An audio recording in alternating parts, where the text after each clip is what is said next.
Hello, in front of me I've got Soundcore Rave Partycast. In this video I'll show you buttons control.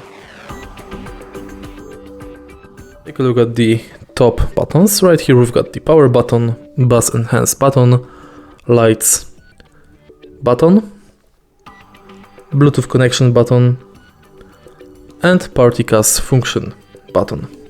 Here we've got two buttons thanks to which we can skip and go to previous song. Here we've got the volume responsible buttons, and this button allows us to play and pause and also activate voice assistant. To activate voice assistant, simply press and hold this button for 2 seconds. If you find this video helpful, please leave like, comment and subscribe.